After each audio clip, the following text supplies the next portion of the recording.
Hello and welcome back to the Unboxers, and today we have for you, shh, everybody be quiet, it is Hush! So this is Hush. He's part of the DC Multiverse from McFarlane Toys with the 22 moving parts. He's definitely not a character I'm super familiar with, but we want to say a great big thank you to McFarlane Toys for sending him to us for free to share with you today. So as I was saying, to John, he kind of gives me that, he's got the Invisible Man kind of vibe to his head because he's got almost like you were saying, bandages or something around. Yeah, basically he would look mummy-like, pretty much just like the Invisible Man because he has the bandages on his face. He doesn't have the sunglasses, but other than that, yeah. Definitely looks angry. Looks just like that. He's got two weapons over there, some purple gloves. Let's go ahead and take a look at the artwork on the back. Yeah, I'm liking this new design with the larger box art. I do too. Yeah, I really like that. And that'll be the same art that you'll find inside on the collector card, I'm assuming. Yeah, and, I would assume so, yeah. And so then you should have the data file on the back. Correct. So that will be really cool. Alright, so everybody be really quiet. We're going to get Hush out of his box, and we're going to come back and give you a much closer look. We'll be right back. Alright, there's Hush out of the box. Shh. He's very angry. Yes. So let's go ahead and take a look. So, of course, he's going to come with the stand with the peg and the DC embossment right there. Here's his really cool collector card. That's a really cool artwork that we saw on the back of that, and it gives the name right there. And then this is the data file for Hush, which is really comes in handy because he's definitely one of those characters that's like, you know, a little less heard of, or at least to me anyway. So this gave me a little bit of knowing who he is and why he's all bandaged up so that Bruce cannot identify him. And it looks like he teams up with other supervillains to go against Batman and Bruce Wayne, right? Right. All right, and then he's got two, I don't know what kind of knives these are. Looks like the Crocodile Dundee. Like, that's not a knife. Yeah, that's a knife. Anyway, some melon slicing knives. Yeah. And then let's take a closer look at Hush. So here's his facial sculpt. He does look really angry. And you can see his teeth, his mouth through there. And he's got the wrappings.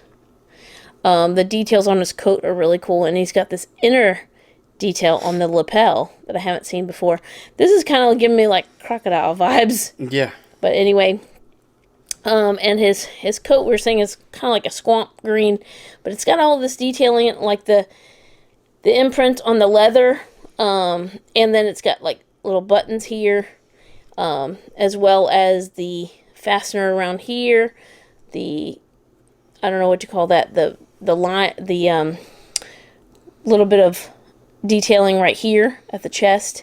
And then it's got the really cool folds right here, like it's going to the side, like the wind's got it. And it's got all of these little folds as well. So that's really neat. We've seen folds before, but this is really neat. Yeah. I feel like this is the most folds that we have seen, and it looks really neat. It is split so that he can have a little bit more range of motion. There's his purple gloves, and there's his necklace. So he's got a giant Fruit Loop on there. I would like to know the significance of that. That would be cool. But anyway, so there he is. Show him off, John. All right. I've always been impressed, with like McFarlane's dedication to detail. I mean, it's always been true, like in his own artwork. But it just carries on through the figures, and it's always amazing how much detail they have. But in regards to the articulation, he will have neck articulation, so he can look from side to side. He can look down. He can look up. It's actually like you can see there's actually, like, in addition to the head, you can see, like, the neck actually is articulated as well.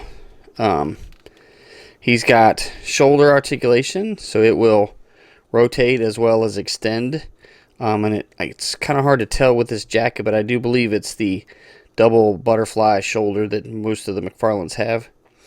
He does have the bicep swivel, the double elbows, and the dual wrists, so they will rotate as well as bend. He has 2 points of articulation, that I believe, at the waist. He has one, or excuse me, in the torso. He has one in the waist, and if you see, like, he can also bend forward and backwards. It's a little restricted with the jacket, but it is still there. He does have good, if I can move the coat out of the way, he does have good range of motion at the hips. He has the double knees and then the dual ankle, so it will rotate as well as bending, and then he also has the toe articulation. So very cool, an interesting figure, and really well made. Alright, so once again, there's Hush. We want to say another great big thank you to McFarlane Toys for sending him to us for free to share with you today. It sure has been fun taking a look at one of the lesser known characters, to many of us anyway, and learning a little bit more about his background. So thank you so much for watching. As always, come back and see us, like, subscribe, and we will see you next time.